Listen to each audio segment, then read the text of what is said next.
why solid objects are not solid. Pick up anything near you right now. A pen, a cup, your phone. Feel it, it's solid, right? Hard, dense, real. You can knock on it, you can feel its weight. You can trust it to hold its shape. That object, whatever it is lying to you. It is not solid, not even close. And I don't mean this in some poetic hand-wavy sense. I mean it in the most literal, physical, experimentally verified sense possible. The thing you're holding is almost entirely empty space. And the tiny fraction that isn't empty space isn't really solid either. It's something far stranger than anything you've been taught. I'm Leonard Susskind, and I've spent over 50 years studying the fundamental nature of matter. And I can tell you with absolute certainty that solidity, the feeling of hardness, the sensation of touching something real, is one of the greatest illusions in all of physics. An illusion so complete, so convincing, that even most scientists walk around their daily lives forgetting it. Let me show you what your coffee mug is actually made of. And I warn you, by the time I'm done, you'll never look at the physical world the same way again. Let's start with the atom. You probably learned in school that everything is made of atoms. That's true. Your coffee mug, the table it sits on, the air around it, your hand that grabs it, all atoms. And you probably learned that atoms are small, very small. But here's what they almost certainly didn't tell you. Atoms are mostly nothing. If you took a single atom of carbon, one of the most common atoms in your body, and blew it up to the size of a football stadium, the nucleus, the dense core, where almost all the mass lives, would be some marble sitting at the center of the 50-yard line. The electrons would be somewhere in the upper decks, tiny specks, each one far smaller than a grain of sand, orbiting that marble at the center. And everything else, the seats, the field, the corridors, the parking lot, all of that would be empty, completely empty. There's nothing there, no substance, no material, no stuff, just vacuum. This isn't an approximation, this is the actual ratio. The nucleus of an atom has a diameter of about 10 to the minus 15 meters. The atom itself, defined by its electron cloud, has a diameter of about 10 to the minus 10 meters. That means the atom is about 100,000 times wider than its nucleus.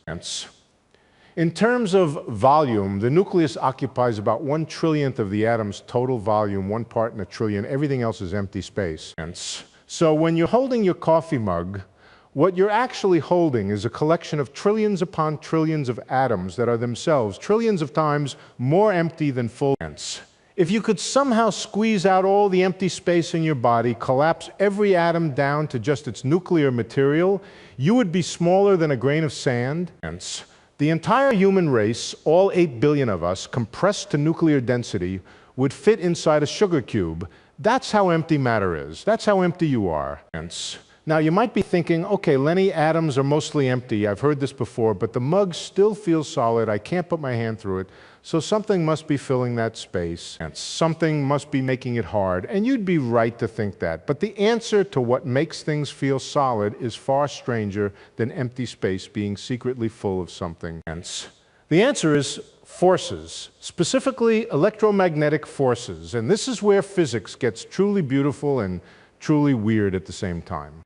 When you press your hand against the table, your hand never actually touches the table. Never, not even a little bit.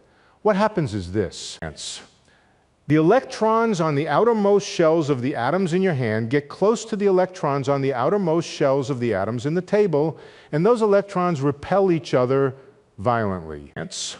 Electrons carry negative charge, and like charges, repel. This electromagnetic repulsion is incredibly strong at short distances. It pushes back against your hand with enormous force. That force is what you interpret as hardness. That force is what you call solid, but there's no contact, there's no touching. There's just two clouds of electrons screaming at each other across a tiny gap of empty space, refusing to get any closer.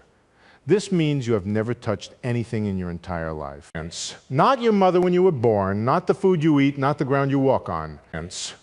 Everything you've ever experienced as touch is electromagnetic repulsion between electron clouds that never actually make contact.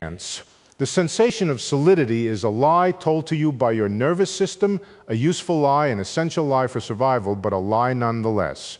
And here's what makes this even more disturbing. There's something called the Pauli exclusion principle. This is one of the most important principles in all of quantum mechanics, and it's absolutely essential for understanding why matter appears solid.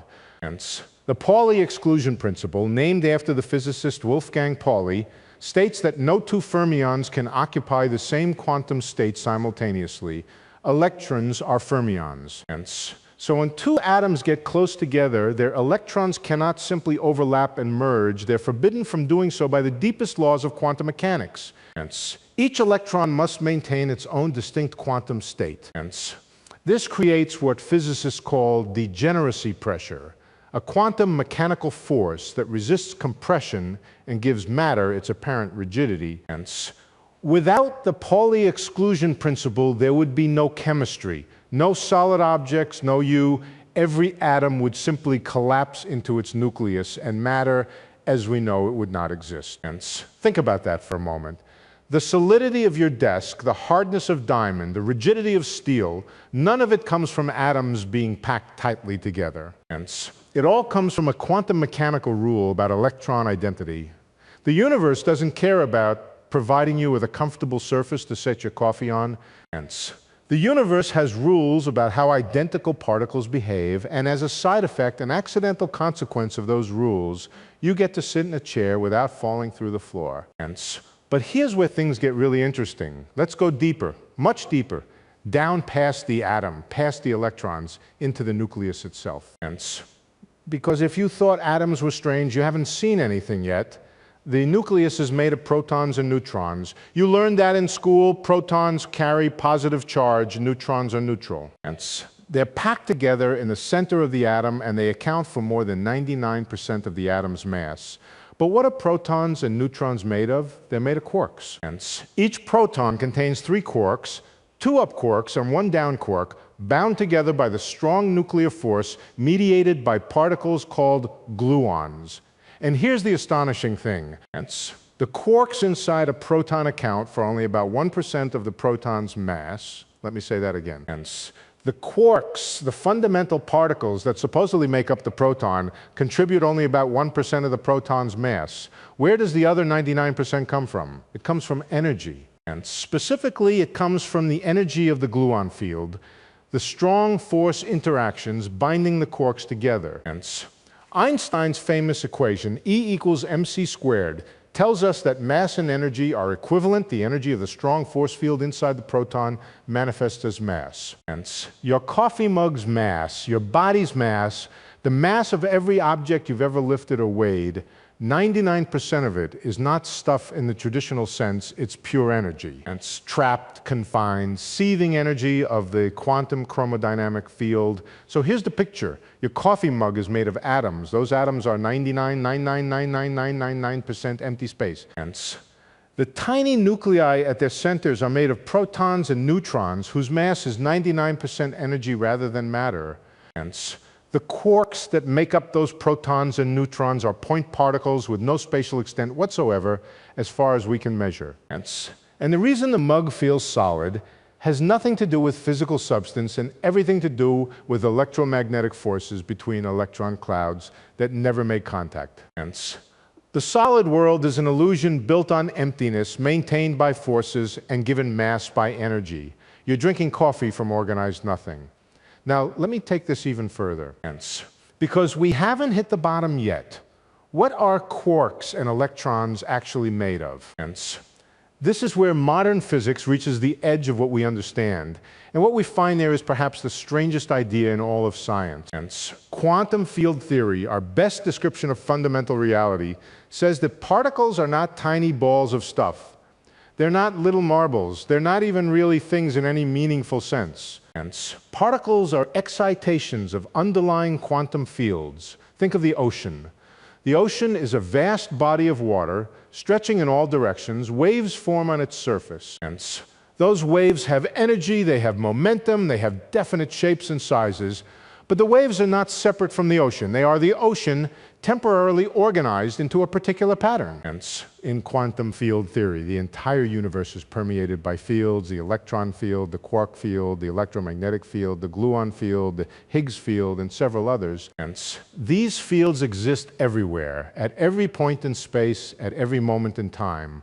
And what we call particles, electrons, quarks, photons are just ripples in these fields, temporary disturbances, hence localized vibrations. An electron is not a thing sitting somewhere in space. An electron is a particular vibration pattern in the electron field. A photon is a vibration in the electromagnetic field. Hence, a quark is a vibration in the quark field. And these fields are not made of anything more fundamental, as far as we know. They're the ground floor of reality. The fields are reality. Hence, everything you see, everything you touch, everything you are is a pattern of vibrations in quantum fields.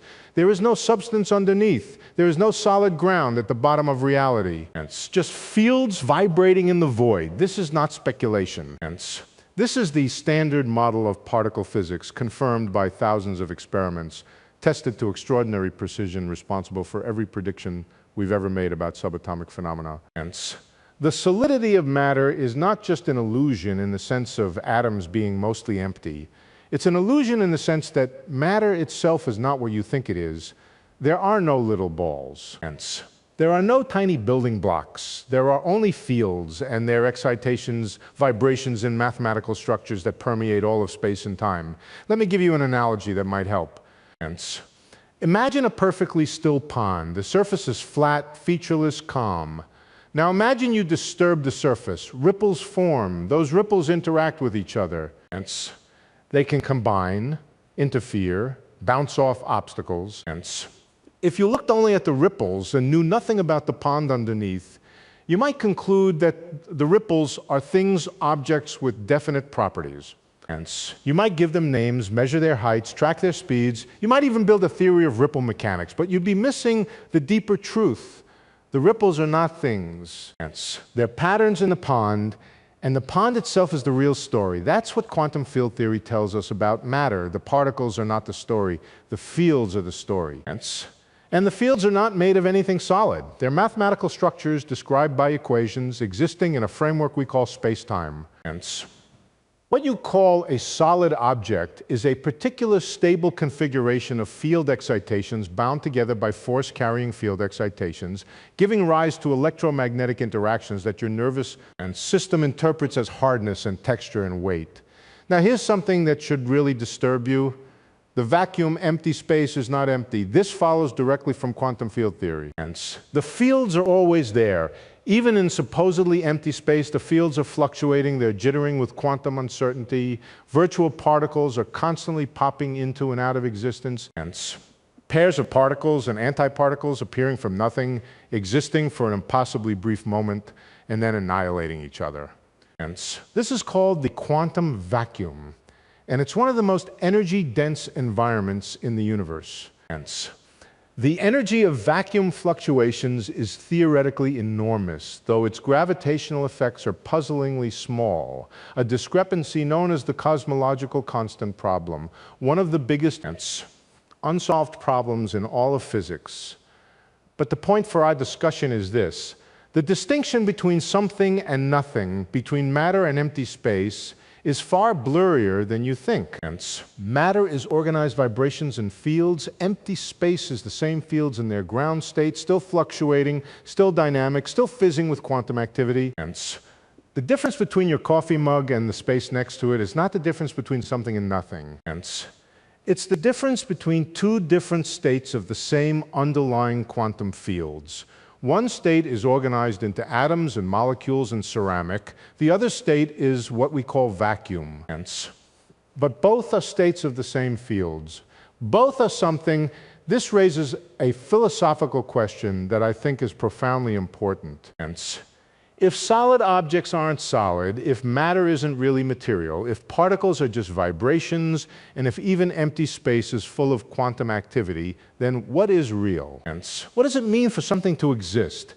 Physicists have been wrestling with this question for 100 years, ever since quantum mechanics first revealed the weirdness of the subatomic world. Hence, And honestly, we still don't have a complete answer. Some physicists, like myself at various points, have argued that the mathematics itself is the fundamental reality. Hence, the fields described by our equations are not analogies for something deeper. They are the deepest thing there is. The universe is mathematical structure. And others argue that there must be something more, some ontological substance underlying the mathematics, some real stuff that the math describes but doesn't constitute. Hence, I don't think this question is settled. Hence, but what I do think is settled, what the physics makes absolutely clear, is that the everyday intuition of solidity, the common sense notion that objects are made of hard, impenetrable stuff, is hence wrong, completely, thoroughly, irrevocably wrong. The desk you're sitting at is a force field masquerading as furniture. Hence, your body is a self-organizing pattern of quantum vibrations pretending to be a person. Hence, and the ground beneath your feet is a thin crust of field excitations hovering over a molten core, spinning through space around a nuclear furnace, hurtling through a galaxy that is itself mostly empty space. Let me talk about something specific that illustrates just how strange solidity really is at the quantum level, quantum tunneling. This is a phenomenon where particles pass through barriers that they should not be able to pass through according to classical physics. If you throw a ball at a wall, the ball bounces back. Every time, without exception. But if you fire an electron at a thin barrier, there's a probability, a non-zero calculable probability, that the electron will simply appear on the other side. Not by going over the barrier, not by going around it, not by breaking through it. It just appears on the other side as if the barrier wasn't there. This is quantum tunneling, and it happens because particles are not little balls. They're wave functions, probability distribution spread out in space. And when a wave encounters a barrier, part of the wave can leak through to the other side. If the barrier is thin enough, enough of the wave gets through that there's a measurable probability of finding the particle beyond the barrier. Quantum tunneling is not theoretical speculation. It's the basis of real technology. The tunnel diode, invented in the 1950s, works entirely on tunneling. Flash memory in your computer relies on quantum tunneling to store and erase data. The scanning tunneling microscope, which can image individual atoms, works by measuring the tunneling current between a sharp tip and a surface. Nuclear fusion in the sun depends on quantum tunneling. Protons in the sun's core don't have enough energy to overcome the electromagnetic repulsion between them. They shouldn't be able to fuse, but they do because they tunnel through the Coulomb barrier. Without quantum tunneling, the sun wouldn't shine, you wouldn't exist. And here's the thing about tunneling that relates to our discussion of solidity. Tunneling means that on a quantum level, barriers are not absolute, walls are not impenetrable. The solidity you feel when you push against a table is a statistical effect. The overwhelming probability that the enormous number of particles in your hand will not tunnel through the enormous number of particles in the table. But the probability is not exactly zero. It's fantastically, absurdly, laughably small. And so small that if you pushed against a wall continuously for the entire age of the universe, the probability of your hand tunneling through would still be effectively zero. Trillions of times less likely than winning every lottery on Earth simultaneously, but it's not zero. In principle, quantum mechanics allows your hand to pass through a solid wall. In practice, the statistics of large numbers make it impossible. But the fact that it's even theoretically possible tells you something deep about the nature of solidity. It's not fundamental. It's statistical, it's emergent. And this is really the key insight. Solidity is an emergent property. It emerges from the behavior of enormous numbers of quantum particles interacting through electromagnetic forces and obeying the Pauli exclusion principle. No individual particle is solid. No individual atom is solid. No individual molecule is solid. Solidity only appears when you have unimaginably large numbers of these entities acting together. It's like a crowd at a concert. No individual person is a crowd. But get enough of them together and you get something with its own properties, its own behavior, its own dynamics, properties that don't exist at the level of any individual person. Solidity is the same. It's a crowd effect, a statistical phenomenon. An emergent illusion created by the collective behavior of particles that are themselves nothing more than vibrations in quantum fields. There's one more thing I want to talk about, and it's something that connects the illusory nature of solidity to the largest structures in the universe: neutron stars. When a massive star runs out of fuel and its core collapses, protons and electrons are crushed together by gravity to form neutrons. The result is a neutron star, an object about 20 kilometers across containing more mass than our sun. On a neutron star, normal matter has been crushed to nuclear density. All the empty space inside atoms has been squeezed out, the electron clouds have been forced into the nuclei. What remains is essentially a giant atomic nucleus, 20 kilometers wide. A teaspoon of neutron star material would weigh about 1 billion tons. This is what matter looks like without its illusion of solidity. When you remove the empty space, when you collapse the electromagnetic barriers, what's left is incomprehensibly dense, incomprehensibly extreme, and nothing like the comfortable solid world we inhabit. And even neutron stars aren't the end of the story. If you compress matter further, beyond even nuclear density, you get a black hole. A singularity where the known laws of physics break down entirely, where matter ceases to be matter, where space and time twist into something we don't fully understand. The progression is telling everyday matter, mostly empty space held together by forces, compress it and you get nuclear matter, extremely dense but still recognizable as stuff. And compress further and you get a singularity which isn't stuff at all, just a mathematical point where our equations give infinities. And what this progression tells me after 50 years of thinking about it is that solidity is not a fundamental feature of the universe. It's a phase like ice is a phase of water. And at low energies, at the temperatures and pressures where we live, quantum fields organize themselves into atoms and molecules that interact electromagnetically to create the illusion of solid surfaces. But change the conditions, heat things up to millions of degrees, compress them under the weight of a collapsing star, accelerate them to nearly the speed of light in a particle collider, and the illusion dissolves. The fundamental reality is fields, forces, and energy, not solid stuff. I know this is uncomfortable. We are creatures of the solid world. Our entire existence depends on the reliability of solid ground, solid walls, solid food. Our brains evolved to navigate a world of objects, to distinguish hard from soft, rough from smooth, heavy from light. These categories are useful, they're essential for survival.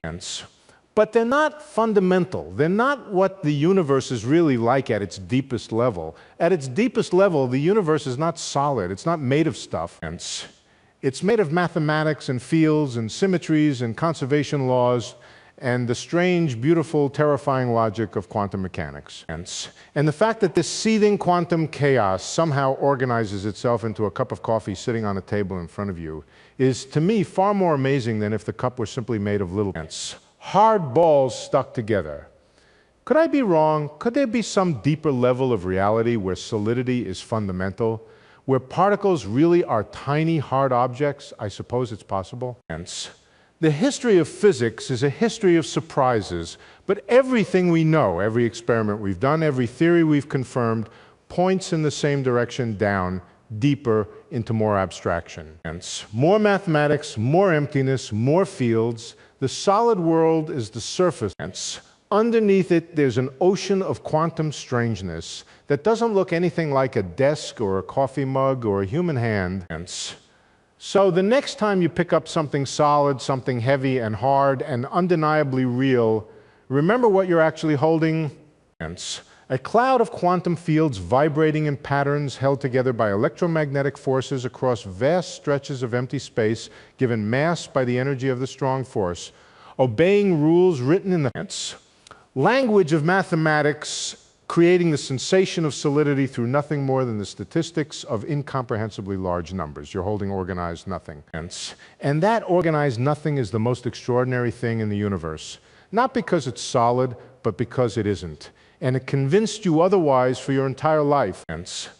That's what physics teaches you. Reality is not what it appears to be. And after 50 years of looking beneath the surface, I can tell you what's actually down there is far more beautiful, far more strange, and far more magnificent than the solid world we think we live. And thank you for listening. Now go pick up your coffee mug and think about what you're really holding.